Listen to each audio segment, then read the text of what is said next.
Shalom, family. You are now listening to TMHC TV. I'm your host, Gadaya Yasharala, and here it's about family, knowledge, love, and most of all, respect.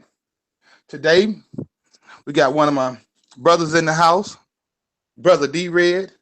We're going to be here talking about talking on the community, about the things that's going on.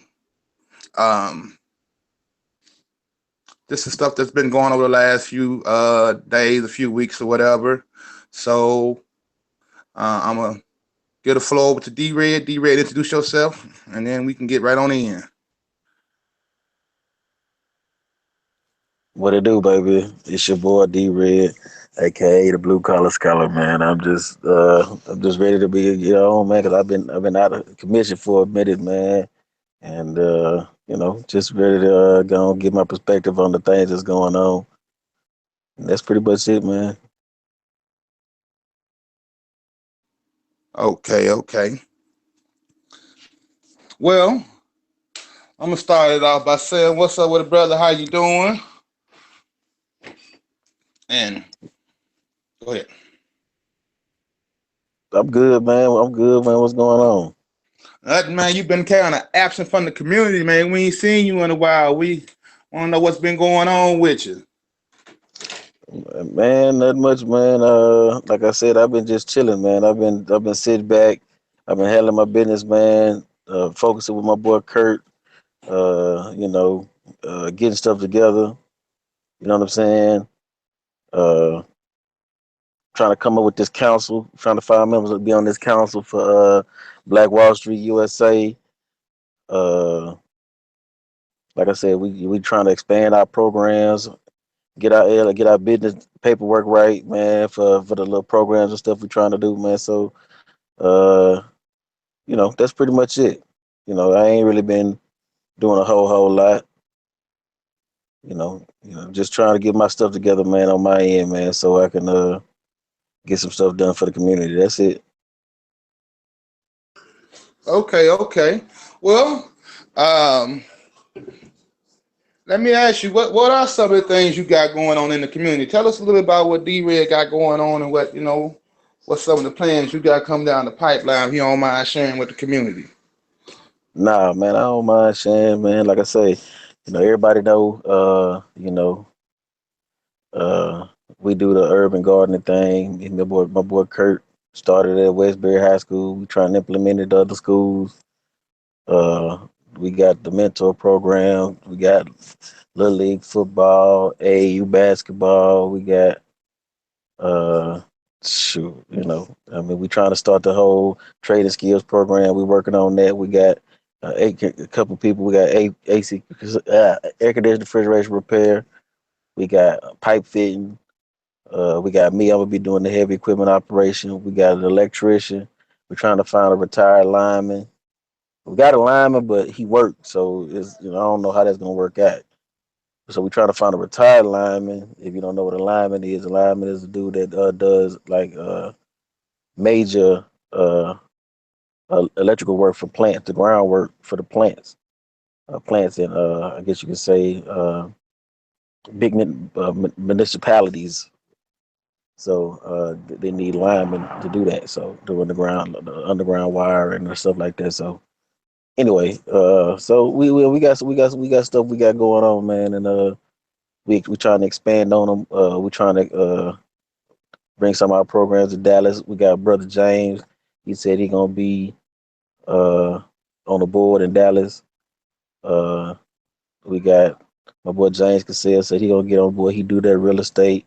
If you're in the Houston area, check him out. We got James Cassell. He gonna be on the council of Black Wall Street USA, Texas. We got Tina Red. She said she gonna be on Black Wall Street USA, Texas. Uh, Shoot, man. Like I said, we trying to get them all over, man. I'm gonna holler at a few other people. I got some people I know out in Lubbock, out in Orange. I'm trying to cover all of Texas, all of the major areas of Texas. Have at least a representative there, so I can find out what they need, what's going on. So so we can check out the posts. And when we sit down and we have our little meetings, man, we can sit down and break down. Uh, which areas are gonna get what services first. We so that's pretty much how it's going right now at this point. Oh, okay. It sounds like you got a lot on the table. Sound like you got a lot on the table. Well, um, I was we was in a good chat well, I was in a chat today on a live feed, brother Israel Doctor Reloaded, and I saw you come into the chat too.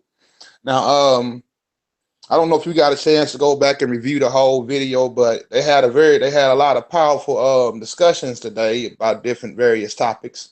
Um, so what was your take on what went on today? Because it seemed like we saw maybe some unity starting to occur between brothers that's been going back and forth within the community.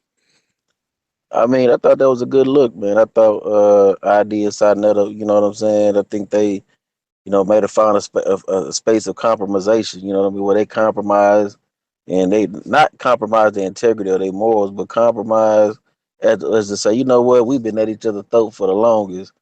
You know what I'm saying? So maybe if we come together, maybe we can do something better. You know what I'm saying? Bring something better to the community. So I think that was a good thing. I think that showed growth on both their parts. So I commend him on that. You know what I mean? And I think part of the ID, he done find him another target. We know how ID do. That's my nigga. We know how he do. He probably find one of the Divine. He want to pick on Divine for right now. I guess he tired of picking on something else. So, but boy, ID for to try to pick on Divine, which you know what I'm saying. I don't think that's a good idea. But I guess that's what he gonna try to do or something. I don't know. You know what I'm saying? But I thought it was a good thing. I thought the dialogue was good. I think it kind of went to the left a little bit because I think it's you know my boy Pitball. Shout out to my boy Pitball. That's my nigga. But I think he be trying to feed that preterist beast a little bit too much. I think he kind of should have just left that out of there because that really didn't have nothing to do with the topic. You know what I mean? So I think he kind of should have left that out. You know what I mean? I know that's his worldview and all that, and I respect all that, but that really wasn't the topic. The topic was more on some, you know, I call it base Christianity, meaning something that pretty much all Christians agree on, or try to use that argument to, to support the use of the term Christian. You know what I'm saying? And I think that they kind of should have just stuck to that. You know what I mean? Because preterism, ID don't subscribe to that, so ID was kind of trying to argue, what I'm saying, with Pit Boss on that. And when Pit Boss brought that up, he kind of left him out there by himself.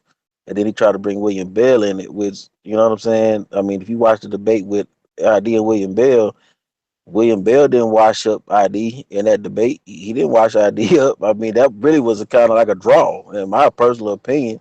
You know what I'm saying? And ID my dude. So I mean, I think William Bell did he did a good job of his presentation. You know what I'm saying? I can't take that nothing from the brother, but ID did a damn good job himself. So to me, just being that I don't subscribe to what ID subscribes to, and I don't subscribe to what William Bell subscribes to. And you know what I mean? So me looking at it, William Bell didn't wash up ID. You know what I'm saying? And ID is not is in depth and intricate in his research as a divine prospect. ID gonna hit you. ID just gonna find the strong points and try to knock your ass out with them. You see what I'm saying? He not meticulous. Well, when you dealing with somebody like Divine on some shit like that, Divine is meticulous. So if ID got a draw with your best dude, you see what I'm saying? That ain't something you really want to take to a Divine. I'm just being honest. He gonna destroy it. You see what I'm saying? So I mean, ID is the dude that you know what I'm saying. You see, ID is like the Marines because ID gonna be the hard hitter. You see what I'm saying? He gonna hit your ass hard. He gonna hit your ass strong, and if he can knock your ass out, great. If he don't knock you out, he gonna have your ass staggered to the point where, like I said, he gonna knock you out to a draw. At worst, he gonna try to set himself up to where he ain't gonna lose. You see what I'm saying? So he gonna bring out the big guns to the point where he gonna at least try to he got a draw in that motherfucker, and that's what he did. He got a draw, in my personal opinion, with the William Bell situation. So now, again, cross reference that with motherfucking with Divine. That's not gonna be a good look. So I think that Pitball, my boy Pitball, that's my nigga though. You know what I'm saying? I fuck with him and tease him a little bit. We tease each other, but that's my nigga. You know what I'm saying? But I think that he should leave that shit alone. You see what I'm saying? Because you pushing it up against people who are a lot more meticulous than ID. Because ID get aggravated with shit and be like, fuck that shit. I'm just gonna do this. I'm just gonna do X, Y, and Z. You see what I'm saying? But a brother like Divine is going, man, he gonna dissect that shit.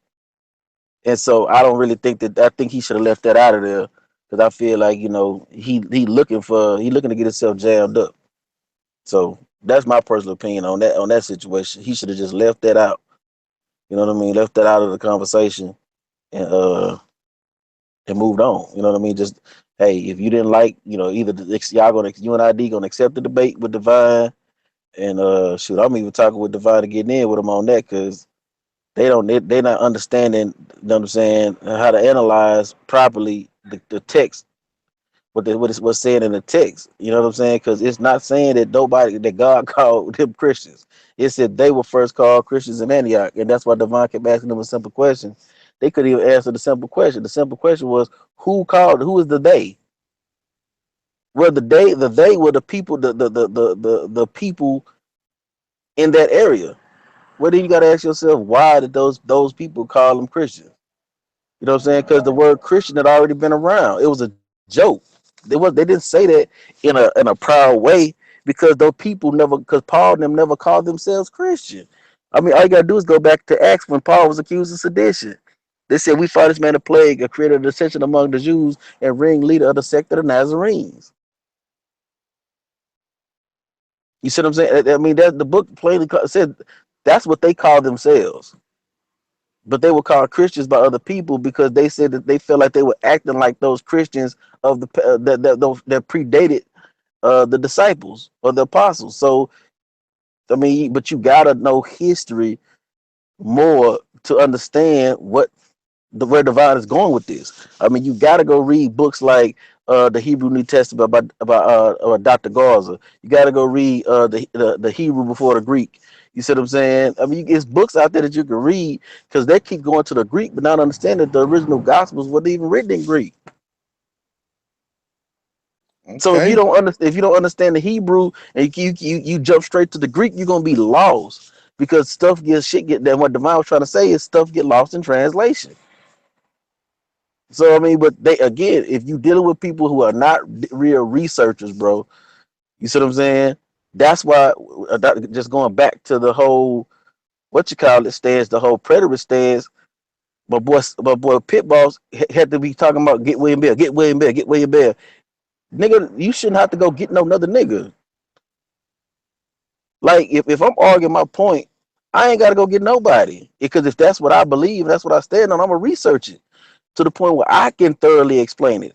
I can kick your ass in that particular paradigm. I don't have to go get no that again. That's to me that's no different. And they rag on my boy to on my boy Tazariak and all them cats when they be like Commander General Hunter, da, da, da, da.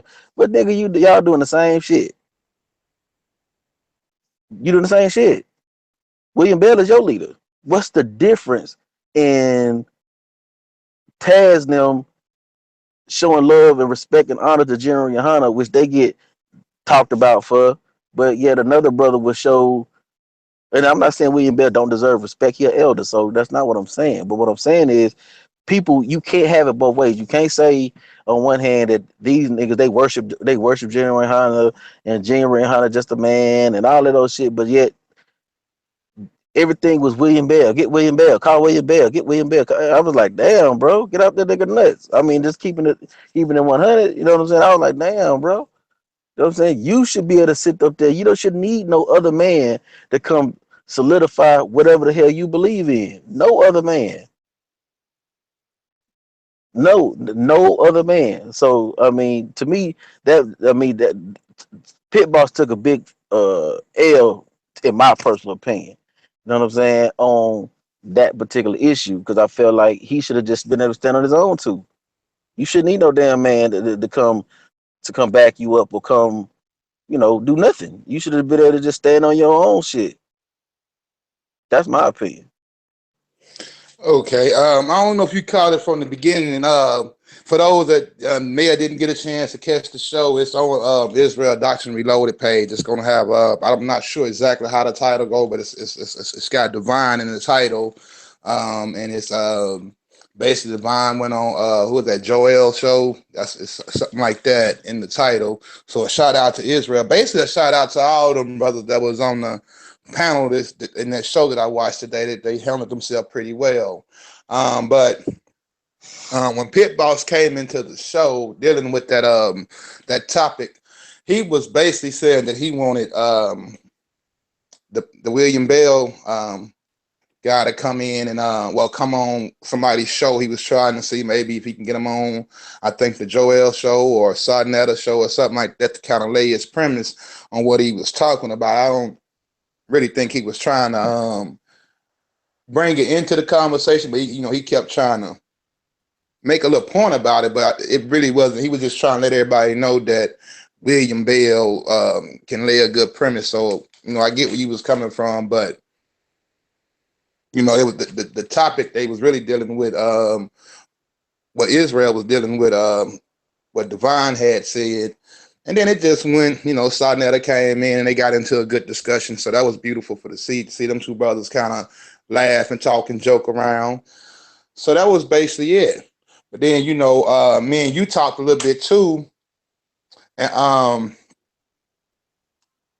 just go in a little bit on that preterist point of view and why you feel the way you feel about it, like why you why you don't rock that way.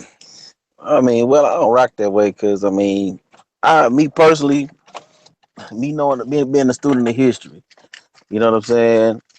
I understand and I know that uh, anything was started by a Jesuit is not something that you want to subscribe to because the Jesuits are known for uh, disinformation, misinformation, infiltration, corruption, all of the above, man. Sabotage, espionage, all of that. You see what I'm saying? So you got to look at the timing that it was formed. See everything you're not gonna find. Like, okay, you get people that want you to give them a source, right? And so they can see exactly where you come from with your premise. I mean, I'm gonna give an example. They want you to say they want one book that says, or one article that says the Jesuits did X, Y, and Z, X, Y, and Z, right?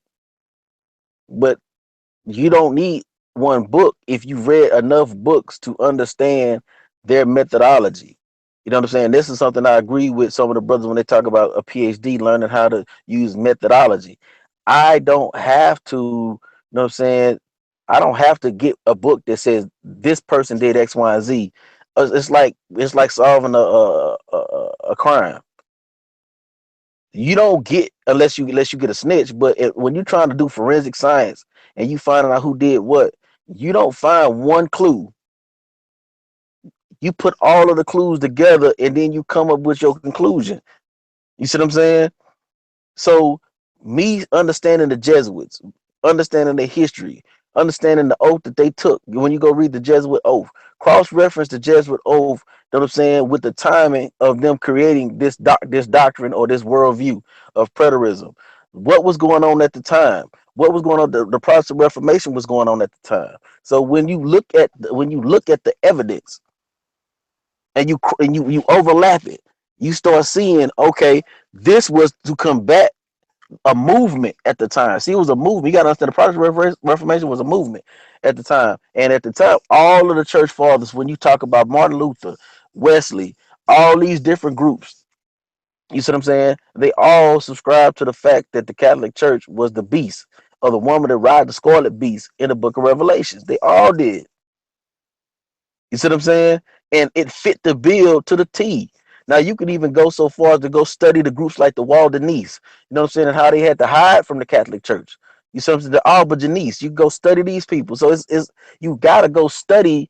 So when you start talking about the woman in the woman hiding in the wilderness, so you start understanding the child, the church he had to go in hiding the original church, not the people that, because when they talk about the church fathers and the early church, they don't even understand about the Quarto Decimean controversy. You know what I'm saying? They don't even understand about how the Waldenese and who they were, and they were descendants of the Ebionites, and they kept the Sabbath and how they had to keep. You know what I'm saying? And they don't understand about the papal bull when Pope Nicholas V said anyone caught Judaizing shall be put to death. Any Christian Judaizing shall be put to death. They don't go study deep enough. So they think when they get to talk about the church fathers, they think that quoting the church fathers means something. Actually, quoting the church fathers means you're supporting the same institution that enslaved you, because it was under the Catholic Church, and those who subscribe to the Catholic doctrine that will become the Catholic Church. You see what I'm saying? That we were enslaved. It was under those auspices that they ruled us uh heretics. It was so we got to understand that those people were uh anti-Israel from the jump. So you Wow. gotta you gotta go study John Christian some. You see what I'm saying? And how he was the first person to say you don't have to be an Israelite. You got to understand where these people are getting this stuff from. There is always going to be some Catholic doctrine shit. You know what I'm saying? Early church father shit. But they're not. But they subscribe to them. But they don't subscribe to the people that had to go hiding. You see what I'm saying? Into the wilderness. They don't subscribe to the Ebionites. They'll tell you that they were heretics. They won't subscribe to the followers of Arius. They won't even subscribe to the people, the followers of John Jesus' brother, who presented the court, who presided over the Quarto Decimean controversy.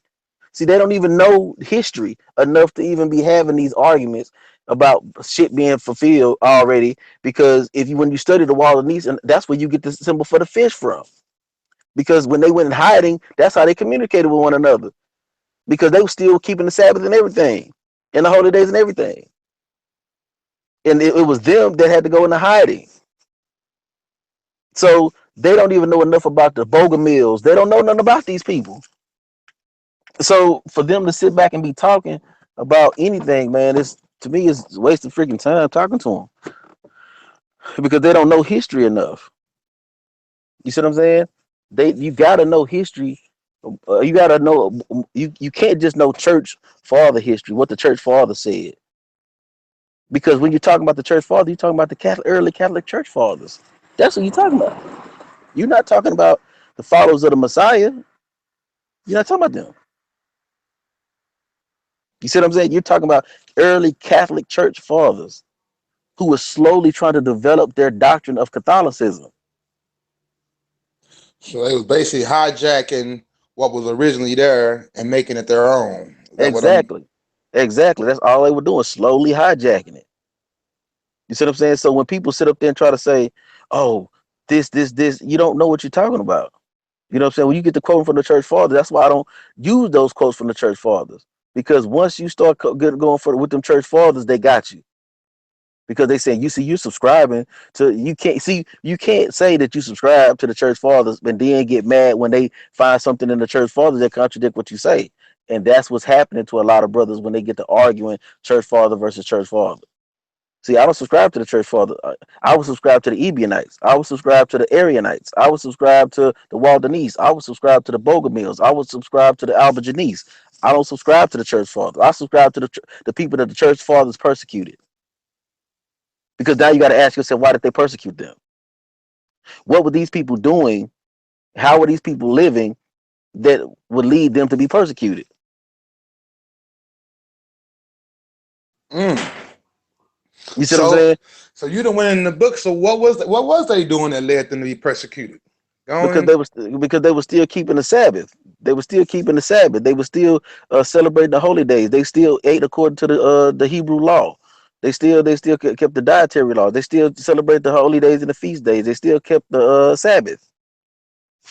They still did what the original disciples did. The original disciples, when you study history, the original disciples did not deviate from Jewish law and Jewish custom. They didn't deviate from that.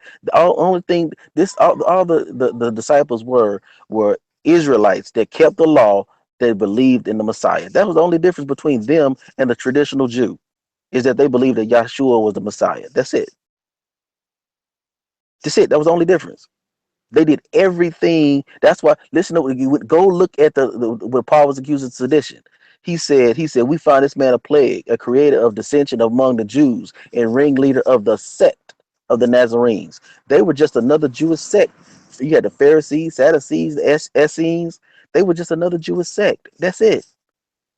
They were not nothing different. They didn't do anything different. And you know what I'm saying? They didn't do nothing different. And until people grasp that concept, they were everything Jewish until not until nothing. I mean, so I guess I misspoke, but they were everything Jewish, period, or Israelitish, or whatever word you want to use to describe them that want to talk about Israel. They were straight up Israelites, period. So that's historical fact. So when these people try to skew and say, well, they were Christians, there was no such thing as a damn Christian because the original gospels were written in Hebrew. They weren't written in Greek. So the minute you go to the Greek, you done overstep, you done skip the step. But see, most of them people ain't gonna go read the Peshitta, so they ain't gonna even know what the hell you talking about. Okay, so let's go in on that a little bit. Let's deal with that because that's one of the issues that that seemed to be one of the that's what gave Israel doctrine his new target, dealing with our brother Divine Prospect. Now, what do you see that maybe our brother Israel doctrine is not seeing, and when that breakdown is coming in about like I heard Divine was basically like, he don't relate to that term. He wouldn't relate to that term because they wouldn't have been using that term during that time. That's something that was added later. So kind of expand on that a little bit. Because Aramaic was the lingua franca at the time. You know, I mean, you see, not lingua franca, but the people at that time in the Judean area everybody spoke Greek because Greek, you know what I'm saying? Back then people spoke many different languages. You know what I'm saying? They didn't just speak one language. So, but when you look at the oldest manuscripts of the Gospels, it was written in Hebrew. You know what I'm saying? The oldest one that they found was the Gospel of Matthew. You see what I'm saying? And it was written in Hebrew. So what you got to understand is those Gospels were not originally written in Greek. They were translated into Greek, but they were not originally written into Greek. So that's what Divine is trying to get them to understand that that word wouldn't even been there. And so now when you put that in there, you got to understand where it is coming from because you have to understand about Serapis Christos. You got to understand about Serapis. See, this is where them not knowing history enough to really even have a certain type of conversation, they don't know. So you got to know who Serapis Christos was to understand why they called them Christians. They was like, you niggas is acting like these motherfuckers. To keep it on on plain speech. That's how they were saying, man, you dudes acting like these Christians. You dudes acting like Christians. That's like saying college saying best example I can give. I remember being in college and watching these dudes argue, these frat dudes argue and fight. I said, you niggas is acting like gangbangers. Talking about the fraternity dudes, I said they was acting like gangbangers. You see what I'm saying? So was that a positive term? No, it wasn't. You kind of see what I'm saying? And that's what they were saying. Like the gangs already existed. So I wasn't saying that they were gang bangers, you know what I'm saying, for nothing. So for when they said they were first called Christians at Antioch, they were called Christians by other people, but they never identified themselves as that. Now, when Paul was accused of sedition and they called him a Nazarene, he never objected to that because that's what they called themselves. Everybody was called after the leader of their movement. The Ebionites were followers of Ebion. The Arianites were followers of Arius. It was natural. Jesus was from Nazareth. He was a Nazarene. So that's why they were called the Nazarenes. I mean, it's common sense, though. This stuff is not even. This not even freaking. He was never called Christ in his time. They would never have called him Christ. For them to be followers, his followers to be called Christians, it's common sense. They spoke Aramaic. Now, could that be where a lot of times when you see the different groups or the different camps out there talking about, like we don't deal with the word Christ, we don't deal with the word God, or they try to basically correct the people from that. Is that where the misunderstanding is coming in? Because our people are so attached to these words that was translated that really has no power or significance when it comes to the actual followers or the original people that was actually keeping it, that was actually living it out. Yeah, I mean, I think people, to me, it's just a lack of understanding history because these people don't go study history. It's not necessarily just language because you don't even have to know the language. Because I'm not no Hebrew linguist. I'm not gonna sit up there and act like I am. I'm not. I'm learning, but I'm not a Hebrew linguist by far. You see what I'm saying? But I understand history, and again, I know how to use deductive reasoning. I know how to sit back and say, you know what I'm saying? This happened, this happened in history. So because this happened and this happened and this happened in history, this couldn't have been going on. It's common sense. You see what I'm saying? If those people in that area had Hebrew names, they would have a Hebrew title. Common sense.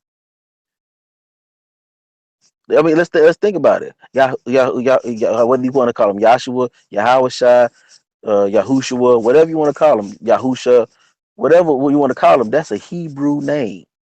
It's just a vocalization system on how it's pronounced, but it's still a Hebrew name. Yakanan, that's a Hebrew name. Kefa or Kefa, that's a Hebrew name. It's only natural if they're gonna have a Hebrew name, they're gonna have a Hebrew title. Common sense. That don't take that don't take a million years of study. That takes common sense. Now, why would they have Hebrew names with a goddamn Greek title? That's stupid. Wow, you going in. I mean, that's What? common. So a lot of this stuff is common sense. It's not. This is not rocket science. So this is what Divine was trying to explain to them when he was saying that wouldn't even be that title wouldn't even be applicable.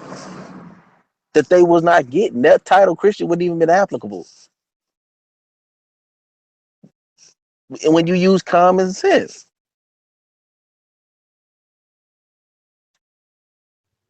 so So how do you see all this playing out? With the way everybody is coming at everybody. How do you see it all playing out? And give us, let us know who probably need to fall back and get their studies up, or get some insight on how everything gonna play out according to what your understanding and all the knowledge that you have. I mean, what I see, what I think is, I think them dudes before they can step to Divine, they need to get their study up. I'm gonna keep it real. To be honest, ID my man, I love him like a brother. That's my dude. But he need to get his study up. If he gonna go dealing with Divine, need to get his study up. Pit Boss need to get his study up. Pit Boss my man. I fucks with Pit Boss. But this dude, you gotta look at how this dude. They everybody talk a whole bunch of shit, but won't none of them dudes that talk that shit about that Dr. Issa, that motherfucker, that nigga, he ain't finna step to Divine. He did all that talk about that Hebrew is this and there ain't no such thing as he ain't, but he ain't gonna step to Divine with that shit. All them dudes talk a whole bunch of shit, but they ain't rebutted the shit that Divine done put out yet. Can't nobody refute it. Cause I look at, you know what I'm saying? Cause he's the only dude, the only one. Not Shaka, not Garfield, not none of these other niggas who think because I already know where your shit coming from. See, all you gotta do anytime you deal with somebody that don't like the Bible, all you gotta do is study biblical minimalism, and you're gonna pretty much know everything that they gonna say, where it come from, all that shit. It's easy. But Divine is the only motherfucker that sent me back to study and get my study up. That's the only one. Him and Kashu. Well, no, I ain't gonna say he the only one. I ain't gonna say because Shaka sent me. Shaka maybe dig a little bit deeper on Islam. I gotta give Shaka that. We gotta give Shaka a little bit on that. You know what I'm saying? He did make me go a little deeper on Islam when he did that little presentation. He made me do a little bit extra research. You know what I'm saying? So I gotta give him props on that. You know what I mean? Who else? Then y'all when he did that the Bible destruction group, he made me dig in on that. Uh, brother Hashar, He done made me dig in. I mean, everybody done made me on various subjects. Everybody done made me dig in on different stuff. So on different various subjects. So I do have to say that. But for the most part, the one that made me, I'm in the hood as you can hear.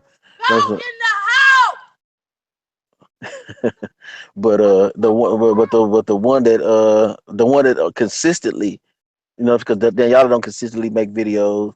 Kashub don't consistently make videos. My boy James Cassell, I gotta say James Cassell made me dig a little bit when he got to talking about bringing up their archaeology, anthropology. See, that's the thing. They got this misnomer that the Hebrews don't study, but we done put out videos that ain't nobody refuted yet. Ain't nobody still ain't refuted my boy James Cassell video. He still ain't refuted it. When he definitively proved that Sumo was older than Kemet. Ain't nobody refuted his video yet. They talk about doing it. They done talked a bunch of crap, but they ain't done it.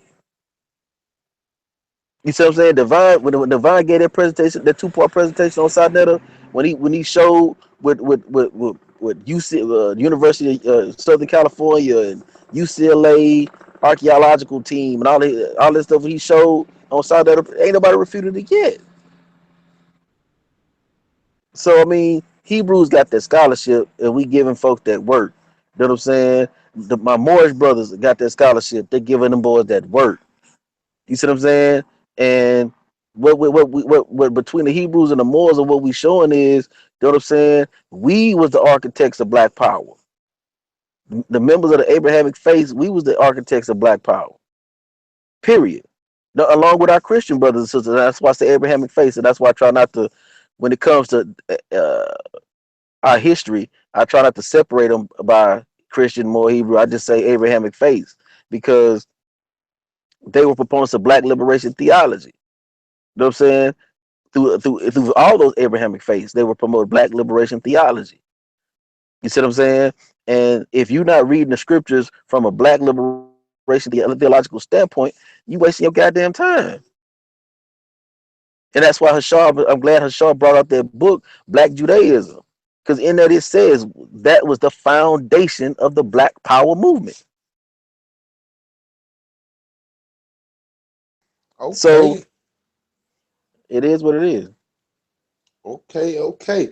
So what? Okay, because I noticed that too. That when the Israelites bring out or the Moorish brothers bring out information, our Kemetic brothers talk bad, talk down on the information, but they never go back and deal with it.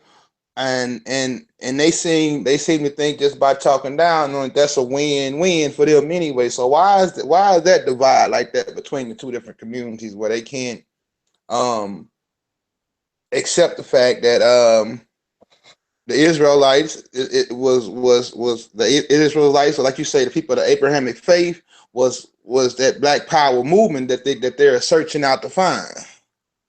Well, because what they I like to use the term the ID coin, uh, Kemetic reconstructionist. You know what I'm saying? He's the first person I heard say that. And what they're trying to do is to reconstruct everything with a Kemetic narrative. When when you go study the Lowndes County political organization, when you go study RAM, when you go study uh uh the Deacons for Defense, when you go study Robert F. Williams and the Black Guard, you see the Christian element permeate throughout that whole all those movements.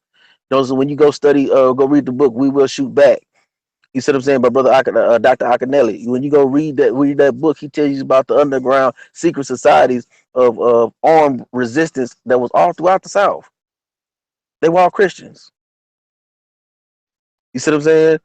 So for anybody to say and try to usurp that from our history is a traitor. There's nothing else to be said. They're a freaking traitor. Because again, while I may respect Dr. Ben's work, I may respect Dr. Clark's work, they wasn't on the ground fighting. They wasn't they never wrote no narrative of them busting back at crackers, shooting at crackers, like Garveyites, like Robert F. Williams and the Black Guard. Now these people lived around the same time. but they never joined none of those organizations that was actually shooting at crackers. They never was a part of them. They was never part of RAM. They was never part of the Black Panthers who became from Lowndes County, Alabama. They weren't a part of those groups. So the revolutionary spirit that the scriptures have always given from the times of Nat Turner and Denmark Vesey, Gabriel Prosser. You see what I'm saying? The scriptures have always been a lightning rod for revolution. If anybody went to see that movie Birth of a Nation, when the Red Pill gave his bullshit ass dissertation of the movie, I finally had to go see it for myself. But when I went to go see the movie, he left out the main part, the part where he said what Nat Turner said. When you for every scripture they give us that makes us submissive, there's two that says something that says different, and he start quoting the scriptures about wrath and vengeance. You know what I'm saying? And but see, they didn't want him to read those scriptures. See, that's a difference. See, and that's what people when people be trying to talk about. See, they gave you the Bible. No, they didn't give us the Bible. Technically, we was forbidden to read. Period. You see what I'm saying? We couldn't read nothing, not even the Bible. And then when they gave us the Bible, they only told us to read 3 or 4 verses. That's it.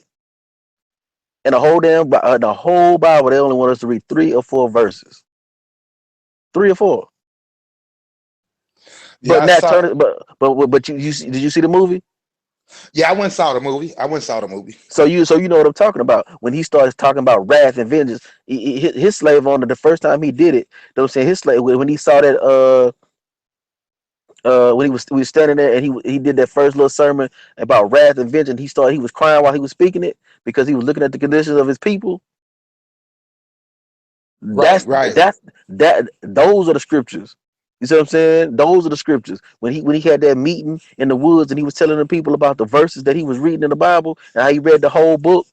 And once he read the whole book, we are them people. See, the red pill ain't tell you that part. I know you remember what I'm talking about. Remember when they was in the Yeah, woods? yeah, I know exactly what you're talking about. So, why are they denying that fact? 'Cause I done heard a lot of brothers say that too. That when you look back at history, everybody that was a part of making the moves or fighting for fighting for us, they had that Bible in their hand, and Yeah. why is that being left out? Like why I know they saying that well it's the white man book and all that type of stuff, but clearly with the age of information and all that right now, you can clearly see by all the facts that's coming out, all the information that's coming out, that is clearly not a white man's book. So why is Nah. they in denial about that? I'm gonna tell you. I'm gonna tell you. Show you how beautiful it is. How beautiful that movie was. I don't like everything. I don't like how they made the white woman benevolent. When we all know she was probably worse than the man. But we gotta expect that because the dude who made the movie was married to a white woman. But the beautiful part he showed was when you read the Bible for yourself, it's hard for you to not see. Now this is from a brother, Nat Turner, who was brought up and was raised and was what you can say went through his rite of passage in a voodoo ceremony, but he was still able to see from reading that book with an open mind that book was talking about us. See, and that's the part that they didn't want to see. Once he read the whole book, it was unequivocally showed him that it was talking about us. When you study Denmark Vesey, he came to the same conclusion. When you study Gabriel Prosser, he came to the same conclusion. See, so there's no way that a person can say that they studied that book and cannot say that it's not talking about the conditions of black people.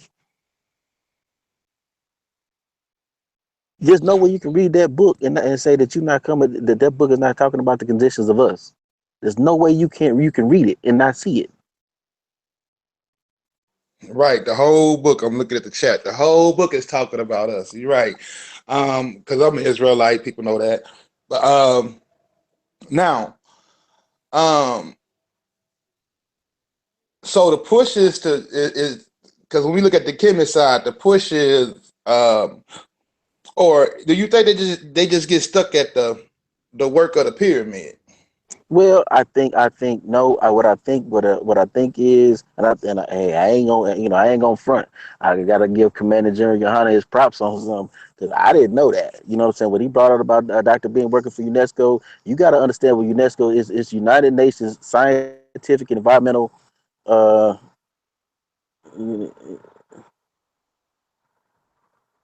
Cultural Organization. It's the United Nations Scientific and Environmental and Cultural Organization. You see what I'm saying? That's what UNESCO stands for, Scientific and Environmental Cultural Organization. What you know what I'm saying? And they doing shit like buying up all the national parks in America and shit like that. So they are basically. So when he said they are the fucking scientific wing and aluminum, he's not lying. You know what I'm saying? When you study with not just look at the title, but actually look at what the fuck what UNESCO has done and what they are doing, man. And so when you study ECHO, the Egyptian Heritage Cultural Organization, ECHO, then go look at it's another group in Kemet. Let me go look through some of my notes. Hold on, let me go look through some of my notes right quick. Uh, cause they got because it's groups that run everything that come out of Kemet. You know what I'm saying? Everything. It's not my opinion. It's just what it is. They before it comes out, it got to go through these groups, and Now don't with nobody these want. now with Go these ahead. groups be people of African descent, or are these the ones that they would call, or we would call, the enemy? Is the who what these groups consisting of? They consisting of white folk, white Arabs. You know what I'm saying? Pale Arabs, as Israel doctor would call it. It's called the Egyptians, the Supreme Council of Antiquities. So you got ECHO, the Egyptian Council of, then you got the Egyptian Cultural Heritage Organization, which is ECHO. Then you got the Supreme Council of Antiquities. These are the governing bodies of everything that come out of Egypt.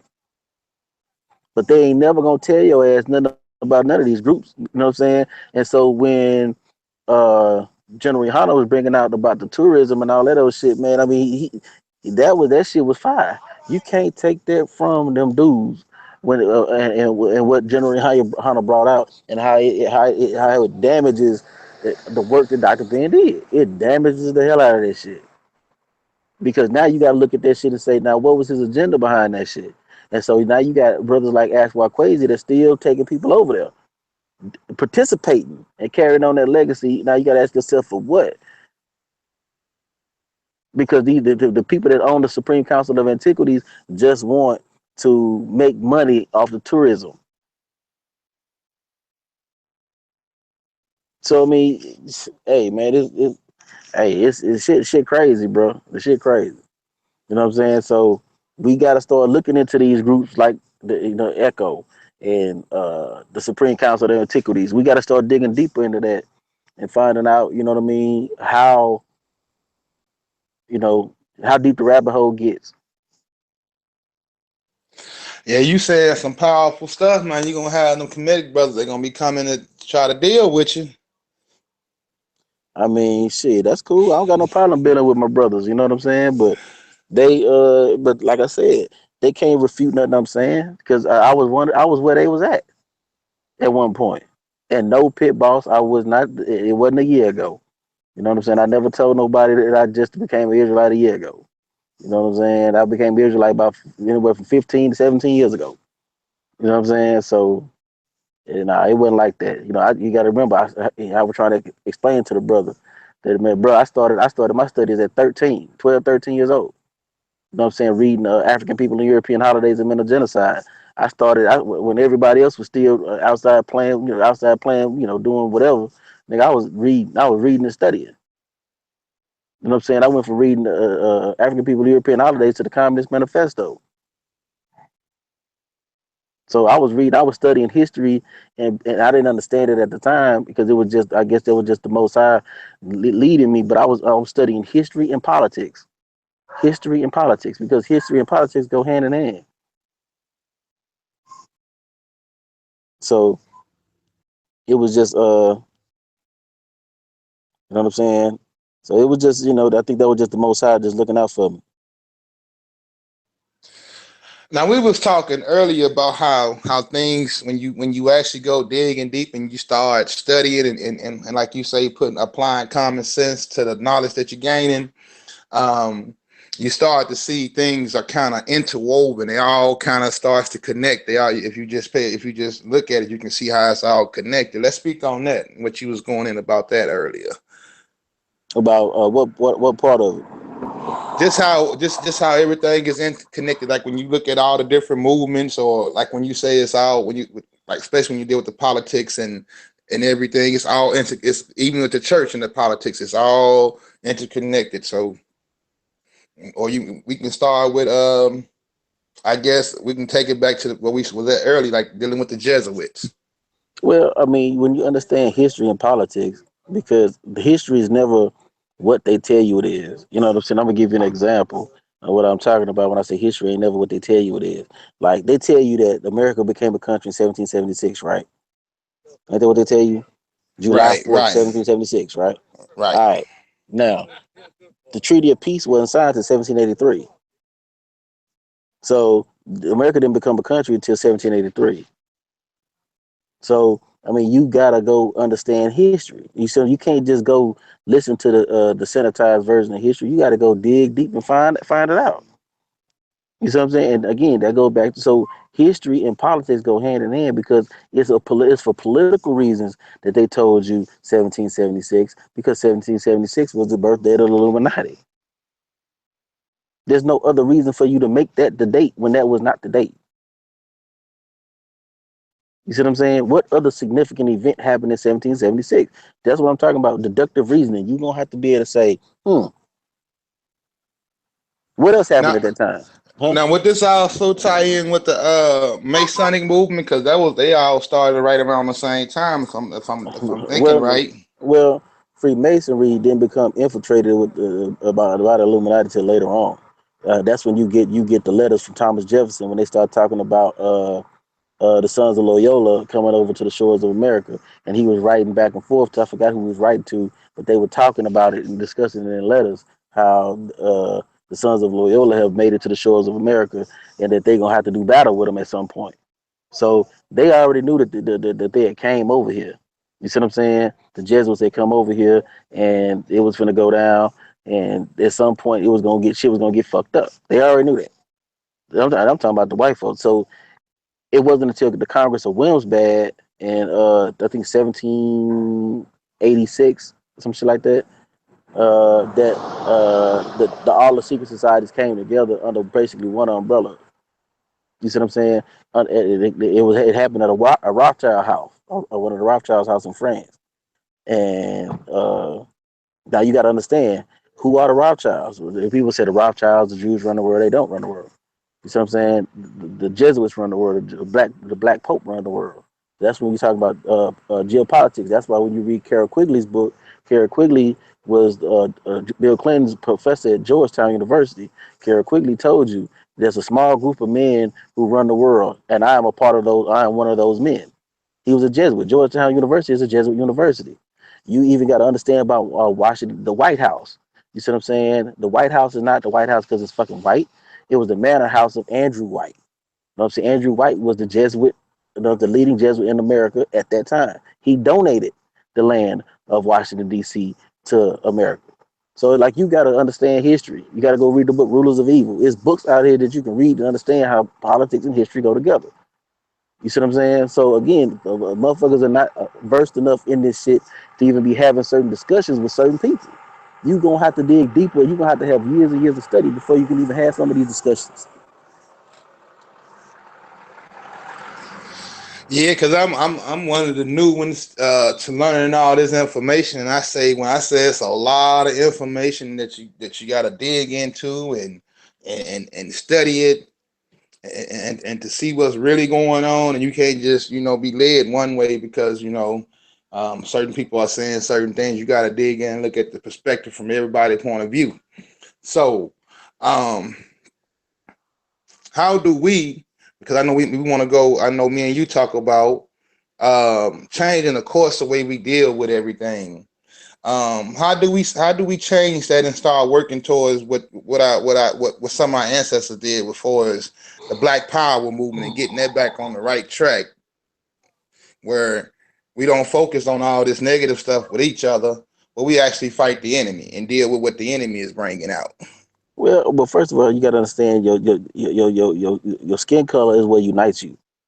You know what I mean? I always use the quote from my Asian brother the dude that I know. I call him a brother because you know what I'm saying. He showed me love. You see what I'm saying? And he said flat out, he said he listened to some of my videos because I post a lot of that stuff on my Facebook page. And so he said he checked out the videos and he said, you'll never hear us arguing about uh, Confucianism versus Buddhism or Shintoism versus Taoism, Islam versus Christianity. He said we got all of these in the Asian community. But the only thing that matters to us is that we Asian.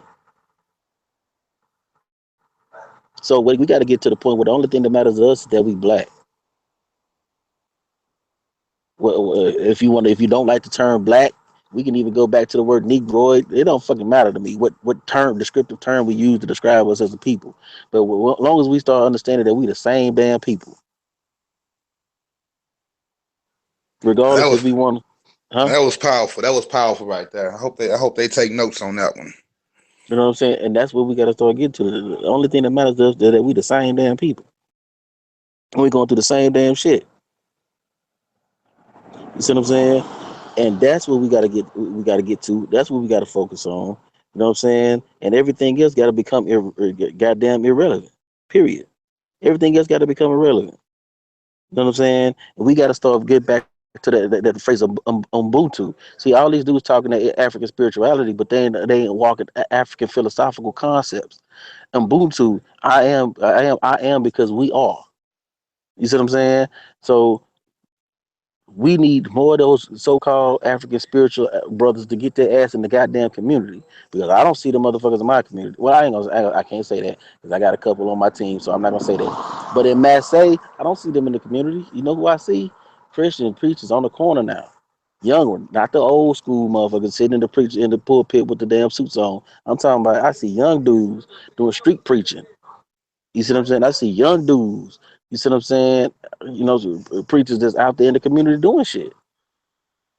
Again, we know we got them Christian churches. That's bullshit. We know that. I'm not talking about the Creflo Dollars and the Illinois and the TD Jakes and down here we got the Wheeler Avenue Baptist churches. I ain't talking about them motherfuckers.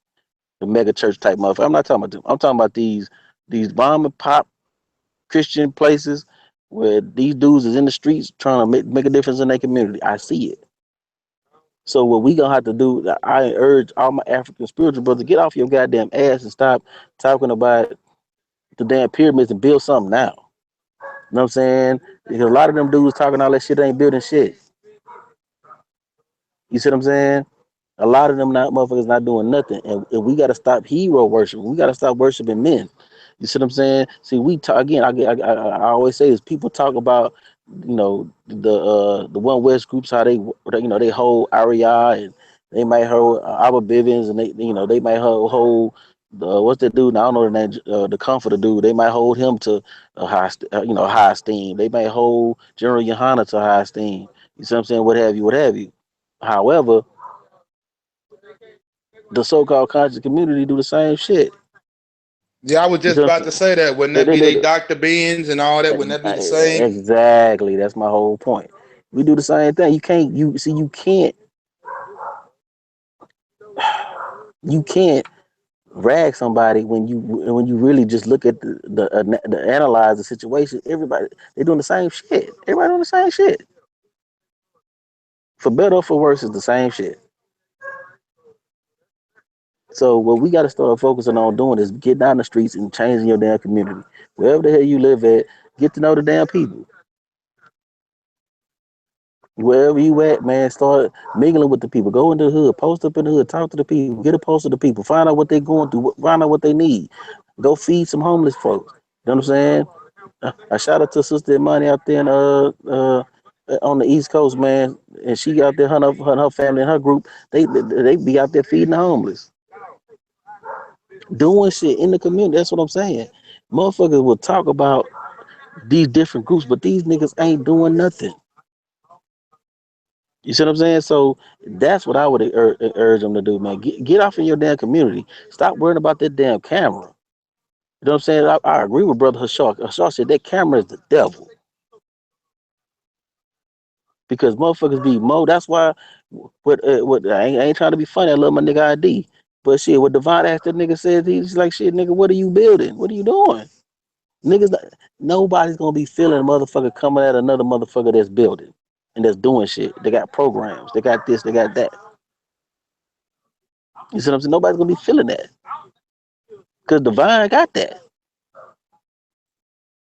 He got an organization that's doing stuff. As a matter of fact, me and him in talks about his organization linking up with Black Wall Street, USA, Texas, and us building and trying to do some stuff throughout the South. That's the stuff I'm on right now. I'm not dealing with these Rudy Poo dudes that's coming up with these little group crews and cliques just to be intellectual. Nigga, you got a crew of motherfuckers just to be intellectual and talk about some shit that ain't from that the people in the community don't give a fuck about.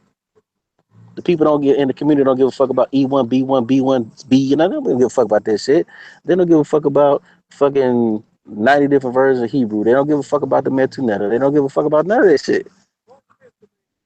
What did the motherfuckers give a fuck about? How the fuck can I get a job to take care of my damn family? How can I feed my family? You know what I'm saying? How can I make sure I got clean water to give my family? How can I motherfucking pay this highest electric bill, get this highest electric bill down so I can keep lights on for my family? You see what I'm saying? How can I get a fucking car that's a decent vehicle that's gonna get me back and forth to my job so I can take care of my family? Those are the shit that motherfuckers is looking at. That's what people are looking at. So through our programs, what we're trying to do is through our urban guard program, what we're trying to do, man, is bring all those high schools together, create our own farmers market in the hood, so we can get low cost organic food to our community for the cheap. So we ain't got to go worry about going to no goddamn Whole Foods. You know what I'm saying? Low cost organic food for the dirt, produce for the dirt. You see what I'm saying? That the schools can take that money and subsidize for what they're not getting from the state and the county and buy adequate books, adequate computers and shit like that. So they don't have to throw our kids in special ed to get money and get funding. So we're trying to feed the people. I mean, I'm gonna work with brother Bobby Smith. I ain't had a chance to talk to him, but shout out to him. He got like 100 acres, 180 acres of land. I done talked to brother Sharpspear. He got land. So we trying to come up with a plan to uh to get livestock. So now our schools can have produce and meat so they can create and start making the food as opposed to importing it from the air marks and places like that. So man, we got a plan to where we gonna try to feed the people. You know what I'm saying? Then we gonna work on trades and skills so to make sure the next generation has jobs and the older people that want to be involved in those trades and skills programs, they can become involved too. You see what I'm saying? And we can make sure the people we're trying to solve the ills and what's going on in the community. Don't nobody got time to be trying to debate nobody over some shit that ain't changing the lives of the people. It's just a waste of fucking time. Okay, okay. Now, being that it's election day, what is your take on the election and what's all going on today? Uh, as far as the election, man,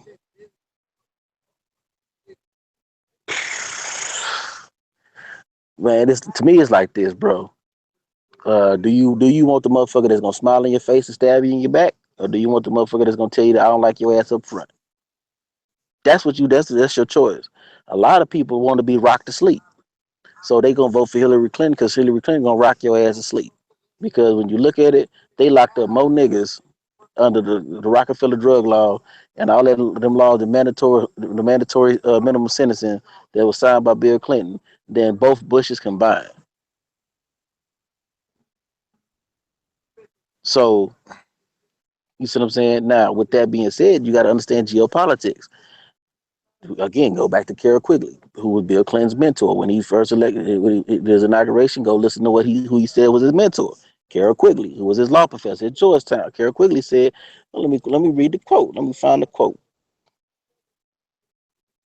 Let me find the quote so we can get this, set this shit out so you can understand what the hell I'm talking about. because a lot of people not understanding that. Uh, a lot of people not. I don't think people understanding that. That this shit is a game to these people. These people ain't worried about this shit. These people ain't worried about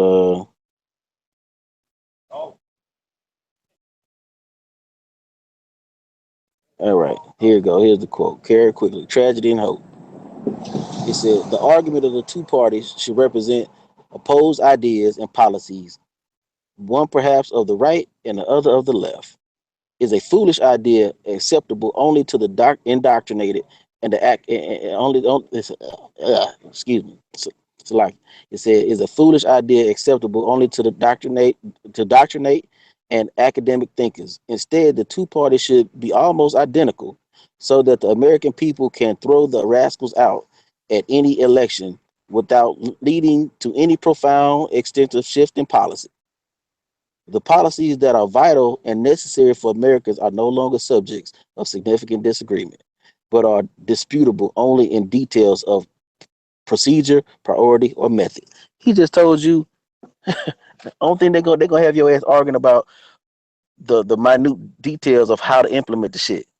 But that shit ain't gonna be different. I'm gonna give you an example. Motherfuckers was talking about Bill Clinton when he signed us to NAFTA, the North American Free Trade Agreement, right? Now that was some of the shit that led the jobs to go overseas. Now everybody talk about how Bill Clinton, the economy was good under Clinton. The economy was good, yeah, but before he left, he made sure that the economy got fucked up. I'm gonna show you how. He signed a NAFTA shit, North American Free Trade Agreement. Now Bush was like, when he came in, that shit gonna fuck up the jobs. They go to the jobs overseas. Fuck that shit. I'm gonna repeal NAFTA. Did he repeal NAFTA? Nope. As a matter of fact, he expanded NAFTA. He signed CAFTA, the Central American Free Trade Agreement. You see what I'm saying? So it's now that's why you get some of that shit being made in Mexico. You know what I'm saying? So again, my whole point is the shit that matters. That's what he Kara quickly was trying to say. The shit that really matters, them niggas ain't even gonna be talking about that shit. Y'all gonna be talking about shit like abortion. Y'all gonna be talking about shit like fucking uh taxes and which 1% gets taxed more, and we're gonna be talking about shit that really don't matter because guess what? It don't matter who the fuck get the taxes if you ain't nobody got no damn job. Remember when if you go back and you study history, you understand there was a time when everything we manufactured and produced everything. We don't manufacture and produce shit, and it's because of them fucking trade agreements. But Karl Marx said free trade breaks down borders and destroys the sovereignty of nations. So him getting us into these trade agreements, this is why you get people talking about communists and all that shit. Don't really fucking understand politics. We're not living in a capitalistic fucking a pure capitalist society. We live in a fucking hybrid society. This society is fucking hybrid because once you institute the social security, welfare, and all of those shit, all these old safety nets and shit, that's not capitalism. That's socialism. But again, people don't study this shit and they talking out of both. They don't understand the shit that they talking about. You got it. You say you espouse communism, nigga. You got it. It just ain't full blown communism like you get in some of these other stuff. It's soft it's like socialism light. Like you can get Coke, diet Coke, or you can get regular Coke, nigga. Like right now we get like diet socialism. Because we got the if you study Karl Marx in the Communist Manifesto, it says the destruction of the family unit. You got kids cussing out their parents, beating up their parents, all this other shit. The destruction of the family unit. Separate the child from the parent. That's the whole purpose of the women's liberation movement was to separate the child from the mother because they could not get to the mind of the child because the mother was always there. So you get the mother out of the fucking house to get her ass working. Now you get the child at an earlier age. Bam. So now you institute the graduated income tax. You get the motherfucking the Federal Reserve, which is the central bank. You see what I'm saying? Then you institute public education because the Board of Public Education was started by the Rockefeller Foundation. You know what I'm saying? The Board of Education was started by the Rockefeller Foundation. So now you get the child. So now you get the destruction of the family unit that we have right now. You know what I'm saying? So when you look at all the tenets that's already fucking in place, you know what I'm saying, and you go study the Communist Manifesto, nigga, we living in a communist country right now. Niggas just don't know it.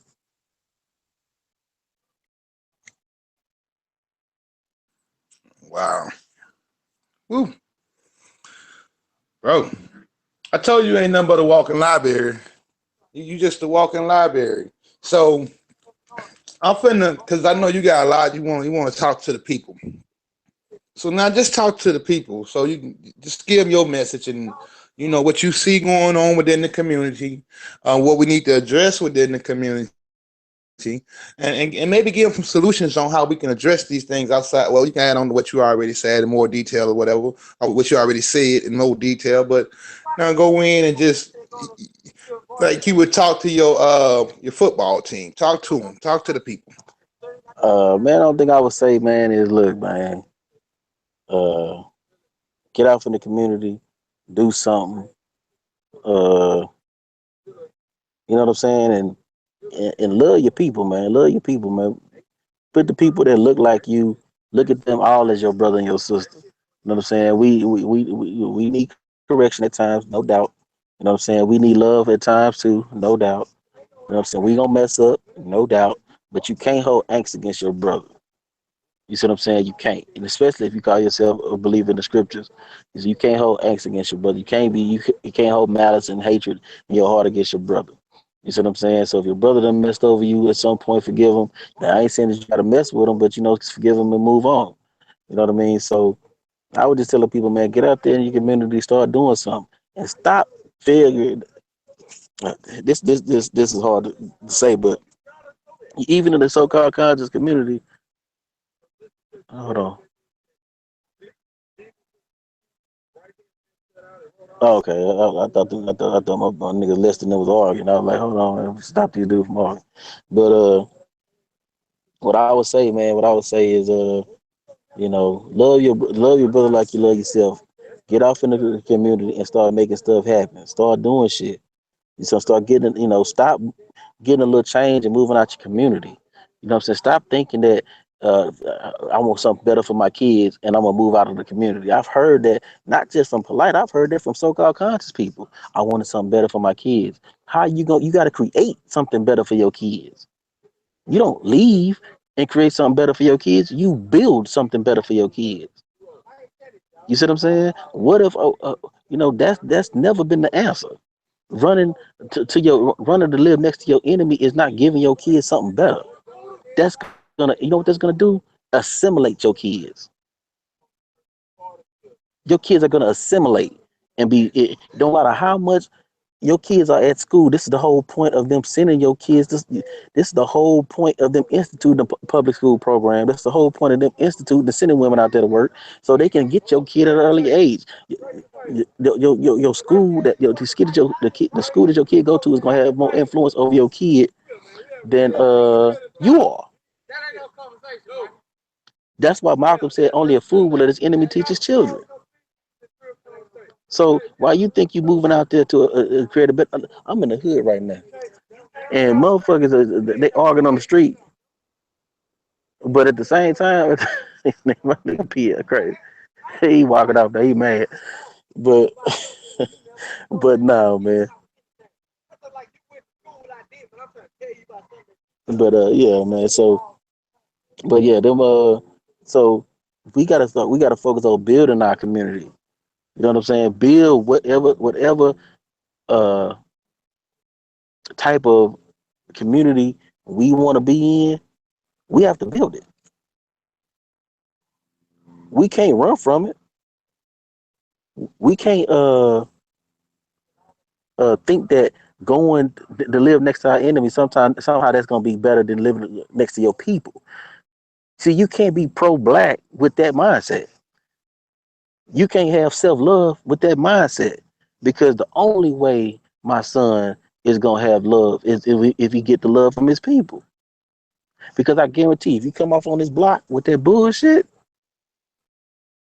you ain't gonna make it out. You ain't gonna make it at the end of the block because everybody over here grew up together. Everybody over here, can you hear me? Yeah, I hear you. I'm hearing you. I'm just letting you go in right now. You know what I'm saying? Everybody over here grew up together. Everybody know each other. So you come over here tripping, it ain't gonna be good for you.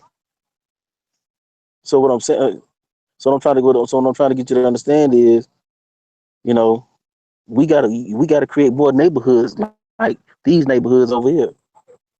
These neighborhoods in Third Ward, South Park, Sunnyside, Fifth Ward, Acres Home. You see what I'm saying? Where shoot, the people that live there for years.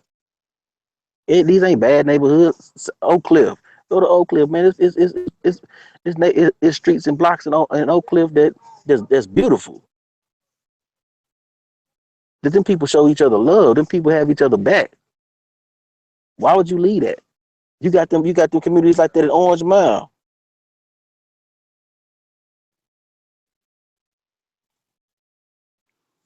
Yeah, it's a lot. It's a lot of neighborhoods like that around. Not just because I'd have been out. I used to be out in Oak Cliff and South Dallas and all that stuff, and they paint a picture like it's real bad. But when you in the community and you're a part of the community, it's a lot of love within the community. We just get people just get painted under a bad picture because any group of people that stand amongst each other, you're gonna have some form of violence or some form of crime. I don't care if you in an all white neighborhood, you still gonna have stealing and robbing and all that stuff, murder and all that stuff going on. So that doesn't change because you change community. It's just sometimes when you get around these people that you think you're in a better community, you actually took your kids to a worse community because they do the same thing. They do the same things other communities do on a higher level, and they just keep it secret.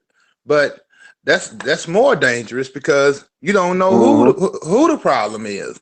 Yep. So you be dropping your kids off thinking they had a birthday party or something, and you can trust them. And next thing you know, your children have learned all kind of stuff or have been subjected to all kind of stuff because they're not around people that they grew up with that you can trust. I ain't saying that we don't have issues within different communities or within our community. I'm just saying, like, when you grow up with people like you were saying, it's a level of trust and respect there with each other. So I totally feel you when you come up and you bring the next man up and y'all keep continuing to bring up each other, then these situations that you running from will no longer exist. So I totally feel your point on that. Um, I guess on that note, I would say you said something, and I want to address it. So for the ones that, like you say, that feel that it's okay to leave the community and make excuses, and then come back and try to say, well, it's the people that I'm around or I was around that did this. Is that, like you say, is that what you say? There's no level of consciousness there, or would you say that's a person that's been abused by their people? Man, I would say there's no level of consciousness, man, because the hood is what you make it. Just like no matter where you can go, you can start moving. You can get if the wrong motherfuckers move to the suburbs, they're gonna turn the suburbs to the hood. You know what I mean? So what do you think Negroes that stay in the hood gonna run to? Now now again, you got pockets of the community where it's old people that got money. They ain't leave. They ain't going nowhere. The hood could be a beautiful thing. The problem comes in when you get lack of opportunities. So you get people with good jobs, and we stay in the hood. We can do to the hood what these white folks that are trying to gentrify the hood is trying to do. If we stay in the hood,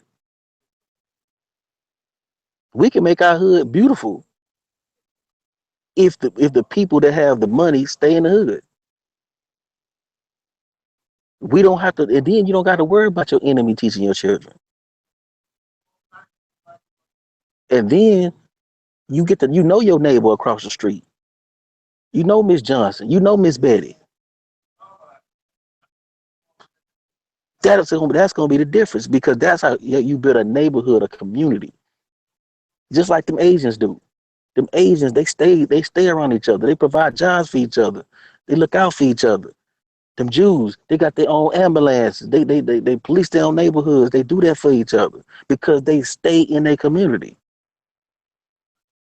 It's not a bad. They don't look at some kind of way moving out of the Jewish community is somehow I'm going to be providing something better for my people or my kids or my family. They don't view it like that. See, you can't say you got black pride, but yet you feel like you can't do nothing to change the condition of your black people. See, when you got self pride means you know what you're gonna do. You're gonna do whatever you gotta do to make sure you okay, right? Am I right? Yeah, you're right. You're correct. So exactly. So when you got self pride, you ain't gonna see yourself destitute and asked out, right? You gonna do whatever you gotta do, beg, steal, or borrow, to make sure you're okay, right? Now, Con. when you got black pride, when you got pride in your people and you love your people, you gonna do the same thing. You gonna beg, steal, or borrow, to whatever you gotta do to get your people back to a level of respectability. You're not gonna leave your people. You're not gonna, as soon as you get a little change, pure, I'm gone. That's not pride. Now, correct me if I'm wrong, but most times when you move away from your people and move into these different communities where you have these I guess you would say I don't know if you would call them better communities or not, but that's what they seem to be calling them, better communities. But isn't don't most of those communities have even higher levels of racism than than being around your people when you experience higher levels of racism in that wouldn't that be like more dangerous? That's how I would see it because I've been in some of those communities. It's like when you walk in the store, it's all eyes on you, or just driving down your block, you get profiled even more faster because they're not expecting you to be over in these different areas. Yeah, I mean that's true. I mean, you look at Trayvon Martin got killed in the suburbs because, like you said, they feel like he was supposed to be there. You gotta see, Mm. you gotta see what I'm saying. So we got that. That's something that people got to take in consideration. Those people don't want you there. And what kind of insanity is for you to go live next to some people that don't want to live next to you? That you feel their progression and success, making it or providing something quote unquote better is living next to people that don't want to live next to you. That is insane.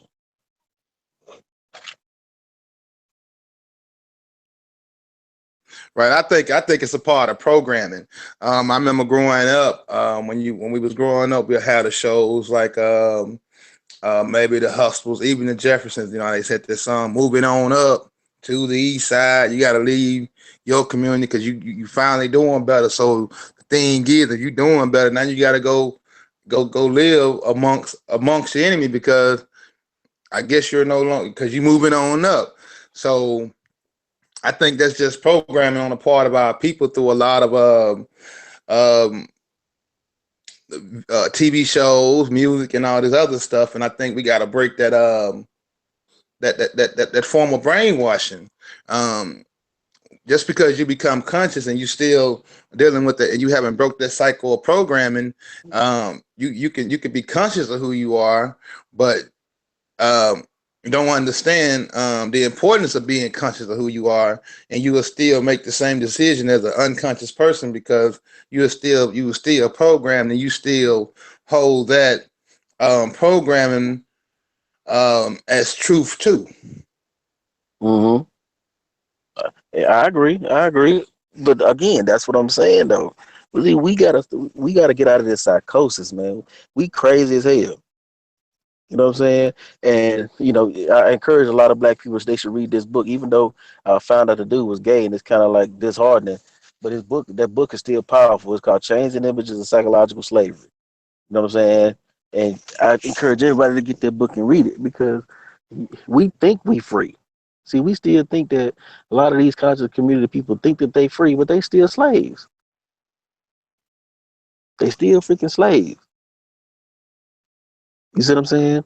You got to read because it applies to us. You got to read the books, the psychological development of the black child. You got to understand what Dr. Frances Cress Wilson when she's talking about lap time. Giving your children need lap time. A lot of us still ain't got our lap time. So it's impossible for people who haven't got a person that hasn't got their lap time to have self pride and self love, because that lap time is how you develop that shit. So it's like we have got to understand that if you don't get you understand the psychology of what white supremacy has done to us, then it's ridiculous. Because it even got, what I mean, shout out to my boy Lex Vortex, but he even got people trying to embrace even though when I talked to him, he explained to me why he embraced the word coon, because what a raccoon is and how a raccoon lives and all that shit. So I understand his full point in that. But but the whole blame the victim mentality, that is that's that's actually funny, because when you understand where that comes from, you know what I'm saying? That comes from the talented 10th mindset. You see what I'm saying? So we have to understand that our behavior is self-destructive on various levels. Whether it's killing ourselves, you know what I'm saying, selling drugs to ourselves, or whether it's turning our back on ourselves. See, no other ethnic group does any of those things. Well, I'm not gonna say that, because every ethnic group kills each other on a higher rate than others kill them. Every ethnic group. Asians kill more Asians, Mexicans kill more Mexicans, by so forth and so on. You see what I'm saying? So blacks inevitably kill more blacks, but no other ethnic group turns on their people at the rate of our people. So again, it's funny because a lot of people who are trying to rock with Lex on the whole coon thing, they don't understand that those other groups look at you like you stupid. I know because I've talked to them. Nobody respects a person that don't give a fuck about their people. Nobody respects a person that's not fighting for the agenda of their people first. Nobody's gonna respect somebody, no other group. I interface with these groups now because I'm going with Dr. Claude Anderson said. You have to learn from the successful groups and find out what they're doing good and try to implement it within your people. So I'm trying to learn. Okay, shit. Okay, y'all do this. Okay, y'all do that. What made y'all do that? Okay, okay, shoot. Okay, well, let me try to figure out a way to tweak that and bring, for my people, because they got things for them, for the Asians got things for their people to come over here to learn how to do nails, for the women to learn how to do nails. They got shit set up for them. So okay, well, that's the way they can get a job and they can take care of themselves. Because these stupid ass niggas ain't gonna, the women, they ain't gonna know how to do nails. They gonna keep coming to us to get them done. So we got liquid money right there. So we need more nail techs because we got more blacks that ain't gonna do their own damn nails. You see what I'm saying? So they do that for their people. They set up stuff where their people can come over here and learn these little trades, and they can be self sufficient. So I'm trying to take some of that shit and learn it, and how to implement that shit with the non community. But uh, my original point was, people like Lex don't understand that they look down on you. They look at you like you stupid. Because even when you studied it, when the dude, Mr. Chang from P.S. Chang, when he was making that comment about the Asians, we have real love, so we want to live next to our people. You know what I'm saying? We isolate ourselves in our community, so we can reduce outside influences. He said we have real love, not cliche love. You know what I'm saying? Dude was breaking it down. That they live next to their people, they eat with their people, they provide jobs for their people, they provide education with their people, they secure their people. They have real love. And this would be considered one of their elite. This is not one of their fucking minions. This is one of their elite people saying that they have real love, not cliche love. See, he even said, if I'm racist for being indifferent to the plight of black people, then what are black people that are indifferent to their own situation? Niggas like Lex, niggas like Polite. He said, if I'm racist for being for being indifferent to the plight of black people, what are black people that are indifferent to their own situation? Think about that. Nigga, you a fucking race trader. If he is a racist, then you're a race trader. That's reality.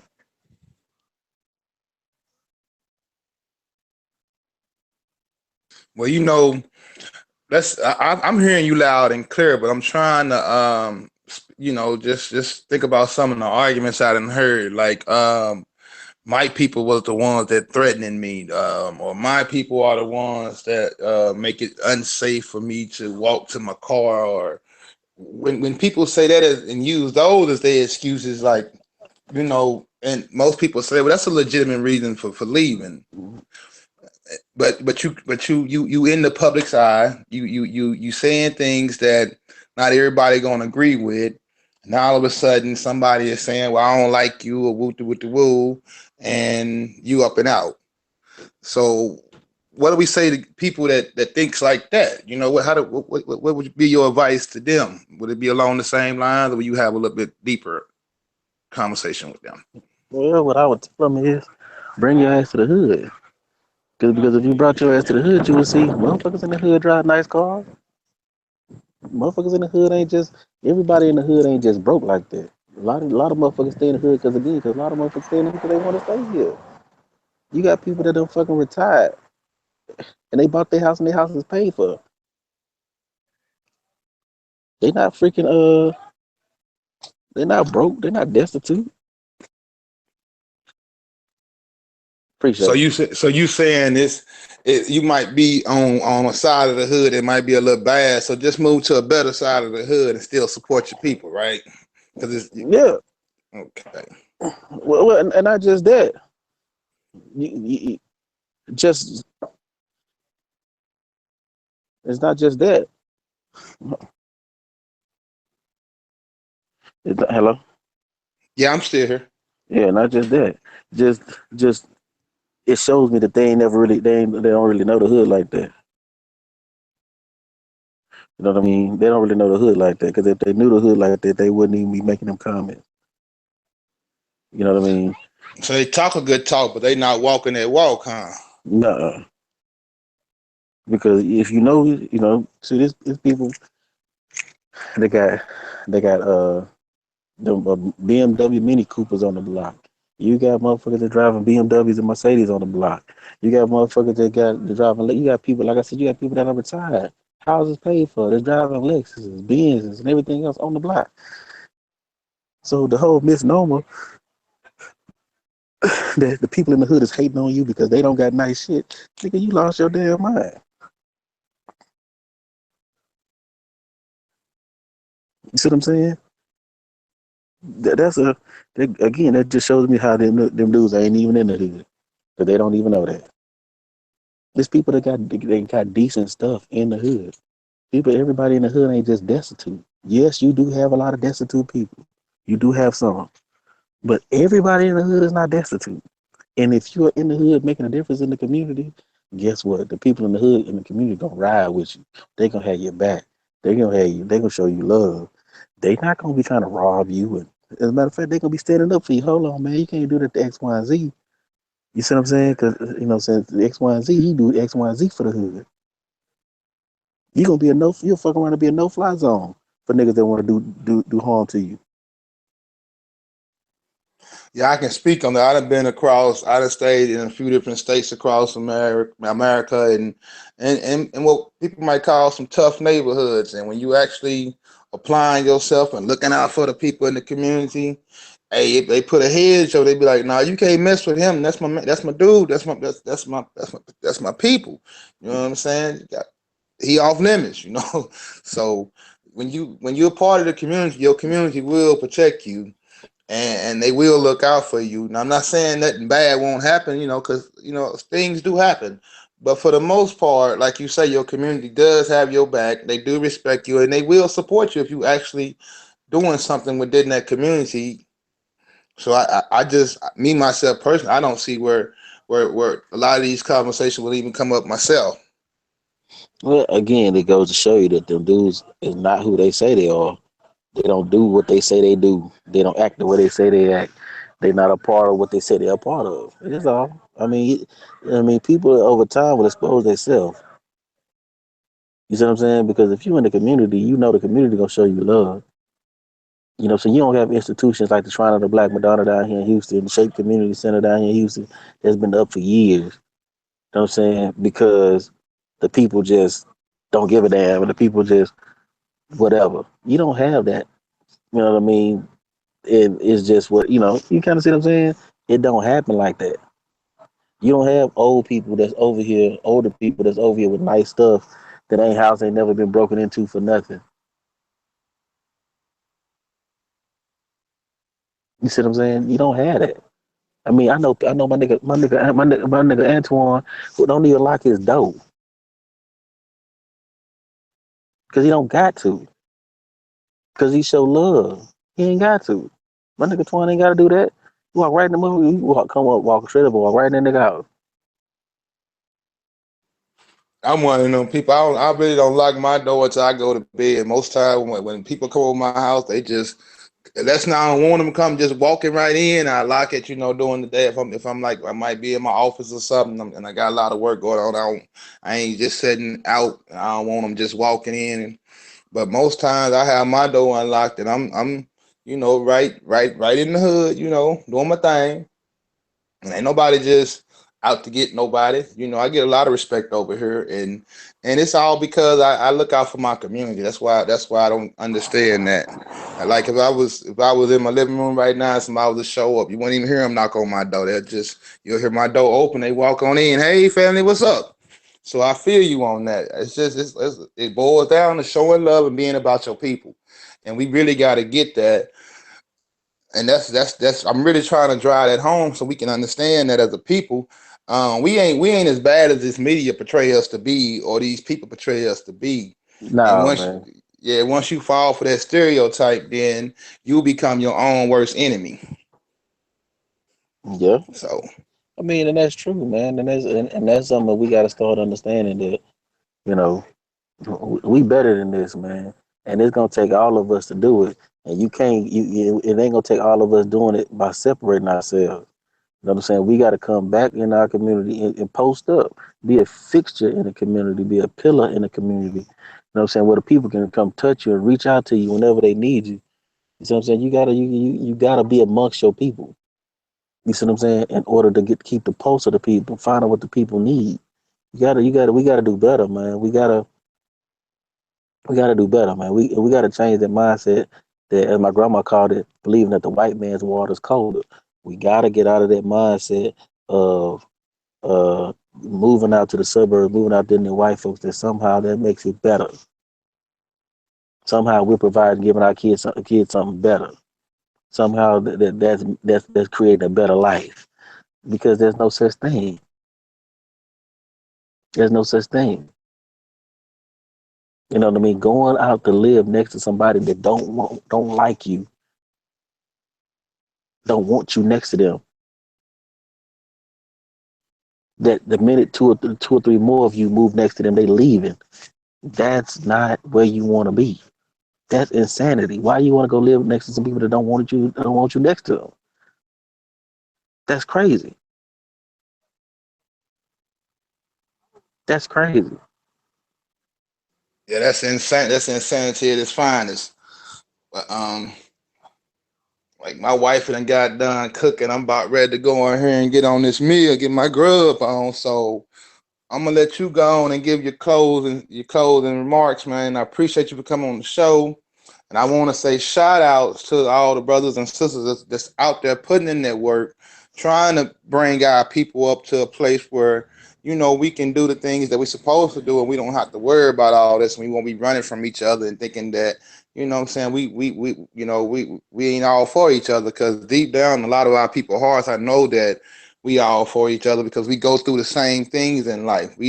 Just because you move out the hood or you move to a better place, that doesn't mean that you're not going to experience the same stuff that your people are experiencing. You just gonna experience it either on a high level or you're still just gonna experience it no matter how you see it because it's basically them against us when you boil it all when you just get down to the nitty gritty. So I just want to give a shout out to all the people that's out there putting that work in and actually for the people. Now, you can go ahead and take it from there, and we're gonna end it on that note. Well, I want to just let people know some real street nigga shit. Check it out, man. When we was doing dirt, man, we went to the suburbs to do dirt. And I'm just gonna leave it at that. We wasn't robbing each other in the hood. We was going to the suburbs to do our dirt. So just keep that in mind that when you move to the suburbs, you really made yourself a target. You ain't make yourself nothing because you're gonna stick out like a sore thumb. So you the only black dude on the street. So they either gonna assume that you play basketball, football, rap, or sell drugs. Just you know what I'm saying. So you just really made yourself stick out more than anything. You ain't really didn't you really didn't go move to nothing better. Now you just made it for the dude that in the hood that's hungry. He gonna eat. You gonna be the easy target. Oh, okay. He stay in Sugarland. All right, got him. And you gonna be easy to find because you the only dude black dude on the street. Whereas if you stay in your community, you can park your Bentley in the garage and what you blend in with everybody else. So I mean, just understand how it works and the psychology of the street dude before you make them. Again, the more these dudes talk, the more these dudes show that they ain't what they say they are. Because if they were, they would know that that's what we go to do dirt. You go to the suburbs to do it. You don't do this stuff in the hood. You don't rob people in the hood. 'Cause most of the people in the hood don't. Even if they live in a decent quality of life, they gonna know you. You gonna know them, and you're not gonna be feeling comfortable going breaking into somebody else that you know like that. But you will take that dude in the suburbs because you don't identify with him. You don't feel he identify with you. You look at him as something totally separate from you and your immediate circle and your immediate surroundings. You view him as something totally different. So I just want the people that move out the community to understand that you didn't move, you didn't make yourself better. You just made yourself a target. And I'm gonna close just saying that, man. I love you people, man. If you need me, I posted up my stuff on and a lot of people's inbox. I posted it up on some of the few Facebook groups to let folks know that if you need to reach me, my number's out there. You can ask Gadaya, you can ask Israel Doctor, whatever. Hit me up. My boy Sharp Spear got it. James Cassell got it. Uh, shoot. If you, like I said, if you can reach out to one of them brothers, they can easily direct you to me. You know what I'm saying? And shoot, I'm the director at Black Wall Street USA. Uh, we trying to build and trying to grow, network with other organizations. I'm trying to hook up. I'm hooking up with Taharka. Matter of fact, I need to call him. He's supposed to call me when he left his son's birthday party. He ain't called me yet. So me and Taharka trying to hook up with the North Side Temple of America. I'm hooking up with my boy Sean Patterson, the Black Rise Liberation Party. Shout out to the Huey P. Newton Gun Club. The People's New Black Panther Party.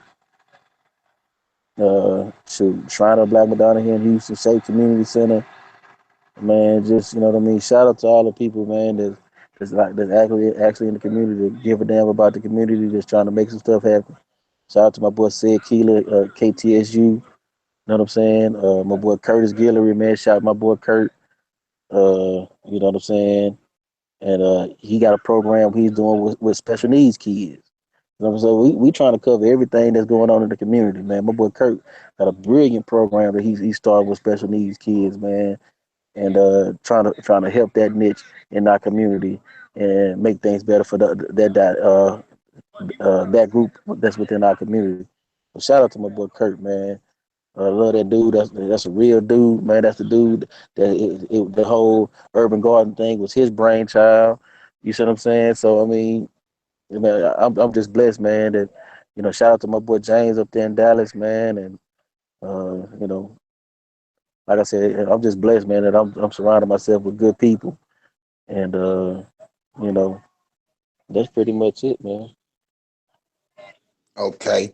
And man, you're gonna be talking about because I heard you say you got some work going out there in D Town. I got a lot of work going on out there in D Town too. So I'm gonna plug you up with my main guy out there, Eric. So shout out to him too over there at TGIM, putting it down with that writing for the soul workshop out there, gathering our children, bringing them together, giving them a safe place to learn and do all that, and also dealing with some of our brothers and sisters that got caught up in the system, and we trying to get them back on their right track. So shout out to him out there in D Town and Fort Worth doing his thing, and then my brother out here um, with Lost Souls Ministry out here, going around in the community out here, bringing our brothers and sisters together.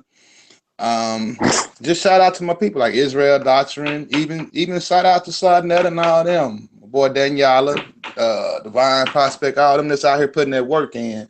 And but yeah, I'm definitely gonna get you and my boy plugged up together so y'all can come together and do some work out there in the DF dub. So I'm gonna definitely get y'all two connected. And I want to say peace, thank the chat and the people that tuned in and subscribe, like, share, So, bro, let the people know. Like we say, we so, got bro, more to come, but so, man. we putting that work in. So Where the hell sometimes, Twan at we go? just we don't get a chance to do Yeah, back shows now. all the time like everybody, but we do be thinking about our people. We trying to bring more content and more live stuff to the show, and then we trying to bring some entertainment to the conscious community. So we getting ready to try to bring a game out so we can um, challenge each other intellectually, but have fun doing it where it ain't always combative. So we got a lot of good things that's coming for our people. So just want that to be out there. And if y'all want to hit us up, you can send us an email to, you can send it to TMHC productions at gmail.com or TMACTV7 at gmail.com, and we'll get back at you. If you got any programs or you doing anything out here for the community and you want Twan to at, come sir. on and speak about it and let the people know so our people know what you got going on, then feel free to send an email. And just pretty much on that note, I'm gonna say shalom and peace, family.